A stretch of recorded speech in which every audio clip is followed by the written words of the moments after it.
Right now, millions of people are walking around carrying a supercomputer in their pocket. Oh, yeah. I mean, we are capable of instant, global, high-definition communication with almost anyone on the planet. Hmm. And yet, if you look closely at modern dating, we are arguably experiencing some of the worst, most anxiety-inducing communication in human history. It's true. Why is it that having, more access to each other makes us so incredibly bad at actually connecting? Well, it is the ultimate paradox of modern relationships. We have eliminated all of the logistical barriers to meeting people, but in the process, we have completely gamified human interaction. Mm. We are swimming in these muddy navigational waters, and honestly, people are just exhausted. They really are. Well, welcome back to the deep dive. If you're listening to this, you are our kind of person. You're the learner. Absolutely. Whether you are actively swiping on apps right now, Mhm. trying to figure out where a new connection is heading, or you're just deeply fascinated by human psychology, today is for you. What got a great one today. We do. We are looking at a really insightful document that breaks down the underlying mechanics of timing, communication etiquette, and emotional readiness. The mission today is to completely dismantle those confusing, unwritten societal rules of dating Yes, let's get rid of them. and replace them with practical communication strategies. Because, okay, let's unpack this. Modern dating feels wildly unpredictable. Oh, wildly. You frequently have two people sitting across from each other at a coffee shop, having a great time, but internally, they're moving at completely different speeds. Right. One person is already mentally planning a weekend getaway, Right. and the other is still deciding if they even want a second date. It's so common. And that silent discrepancy in speed is the birthplace of dating anxiety. To really understand how to navigate this friction, we have to start by tearing down the biggest psychological roadblock out there. Which is? The deeply ingrained illusion that there is a correct schedule or, a universal definition of what romance actually looks like. The myth of the universal timeline. We have this intense cultural obsession with milestones. We really do. We are totally conditioned to think, okay, by date 3, we should be physically intimate. By month 2, we should be having the exclusivity talk. Right, the script. Yeah. We use these timelines as a form of cognitive offloading. I mean, it is so much easier to follow a generic script than to actually read the complex human sitting across from us. That is exactly the mechanism at play. It's mental laziness masquerading as a boundary. Wow, yeah. But behavioral psychology shows us that romance is wildly subjective. Expectations vary so vastly that assuming someone shares your personal definition of romance, well, it's a fast track to profound misunderstanding. How so? Like, give me an example. Well, for one person, romance is entirely about verbal affirmation, right? Deep, late-night vulnerability over text. Okay. But for someone else, romance is the fact that you meticulously planned out all the logistics for a Friday night date so they didn't have to make any decisions after a long work week. Right. I want to push back here a bit, though, because waiting for that spontaneous romance to align, it's almost like a language barrier. Oh, that's a good way to put it. Right. Like one person might be trying to be romantic by planning that meticulous date you mentioned, while the other is feeling completely unloved because they were just sitting there waiting for verbal compliments. Exactly. And if someone hasn't made a definitive romantic move by, say, date 4 or 5, my brain automatically tells me I've been placed in the friend zone.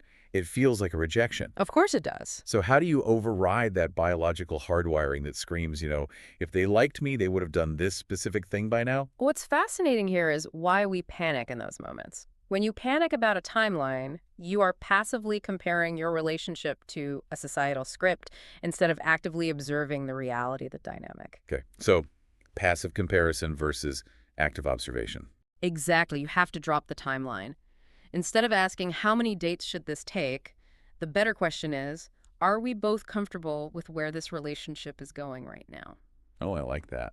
That shift in perspective changes everything. When you drop the timeline, you encourage active communication, you start waiting for them to hit a benchmark and start paying attention to how they actually operate. Right, it takes all the pressure off hitting the milestone. It really does. But let's look at the friction of early dating. Because since there is no set timeline, the transition from just casually grabbing a drink to actual romance relies entirely on recognizing mutual signals organically. Yes. You can't force it, but you also can't just sit there blindly. No, you can't. The primary goal of those early interactions is simply connection. It is not an interview. God, so many dates feel like interviews. Right. But you're just trying to learn about their values, their goals, their lifestyle, and you do that by listening carefully, not by running through a checklist. Hmm.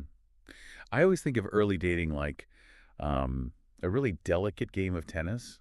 Oh, I like that. Yeah, you're standing on the court, you're lobbing the ball over the net with a light swing, and you just want to see if the other person hits the ball back consistently. Right, right. You are not trying to blast an unreturnable serve at them to win a point immediately. You want to rally. A Exactly. thoughtful text after a date or, remembering they said they love a specific obscure band. Those are light lobs over the net. They are invitations, not obligations. The tennis analogy captures the mechanics of reciprocity perfectly. Early, small, romantic gestures should feel like an open invitation. Mm-hmm. You are looking for a pattern of behavioral reciprocity. Sustained mutual attraction relies on consistency and enthusiasm over time rather than, one dramatic cinematic moment where everything clicks. Let me stop you there, because distinguishing genuine romantic enthusiasm from just basic politeness is incredibly difficult for a lot of people. Oh, it's notoriously tricky. Right. Like some individuals are just naturally charismatic. They're warm, they look you in the eye. You leave the day thinking, wow, the chemistry was insane. But they were just being their normal, polite self. Yes. How do we measure the difference? Well, no single signal, no matter how charismatic, is a guaranteed sign of consent or commitment. Charisma is a personality trait, but initiation is an action. Okay, it's a huge distinction. Right. You might have a fantastic conversation for 3 hours, but if they never initiate the next plan, the pattern is incomplete. The reliable metric for mutual romance is observing a sustained pattern of curiosity and comfort. So what does that look like? Both people initiating plans, natural conversations, reciprocal affection, and crucially, making plans that extend beyond just the very next date. Got it. And if you are observing those patterns but you're still in the dark, there is a beautifully simple way to check in. What's your go-to? Just saying, I'm really enjoying getting to know you. How are you feeling about us? Yes. Perfect. It's direct, but completely devoid of pressure. But, lobbing that tennis ball over the net eventually requires you to actually speak up. This means transitioning from observing behavior to taking action. And this is where the friction really spikes for people. Ah. The art of respectful communication heavily outweighs the illusion of perfect timing. Totally. People paralyze themselves waiting for the absolute flawless moonlit moment to confess their feelings. Right. Here's where it gets really interesting.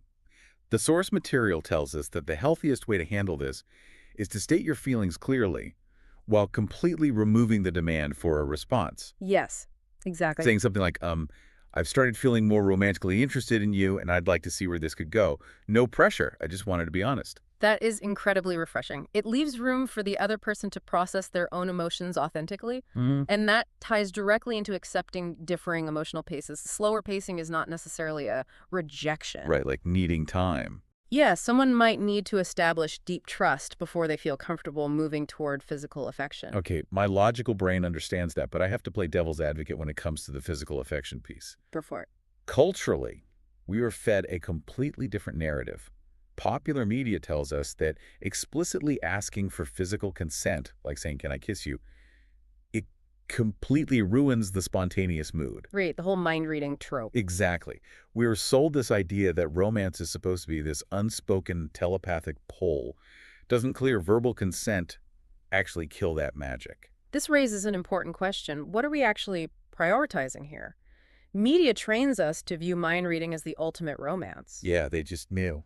But in reality, respecting someone's pace actually accelerates the building of deep trust, which is the true foundation of sustainable romance. Explicitly asking for consent doesn't ruin the mood. It regulates the nervous system. Oh, I love that. Regulates the nervous system. When you ask, "Can I kiss you?" you are demonstrating profound confidence and respect. Consent must be enthusiastic, voluntary, and ongoing. That reframing is so powerful. It's like saying, I care more about your actual comfort than playing out a scene from a rom-com. Exactly. But navigating these boundaries gets infinitely more complicated when we aren't even in the same room. A massive portion of modern dating happens through glowing rectangles. Oh, digital communication. Right. We have to look at the digital landscape because texting etiquette completely alters the pacing of modern romance. It directly impacts how couples cross that threshold into exclusivity. It really does. The digital habits we establish early on dictate so much. A major issue today is the cognitive load of constant accessibility. Yes. We assume immediate text replies are required, but people have work, family, lives. Don't assume an immediate reply is a metric of their interest. But the flip side of that is consistency, right? You cannot just disappear for 4 days, send a meme, and act like nothing happened. Right. Don't send mixed signals or play manipulative games. Definitely not. I always liken excessive texting in the early stages to watching a movie trailer so many times that you accidentally ruin the actual movie. That's hilarious, but so accurate. Right. You text all day, every day before the first date. By the time you meet, you fell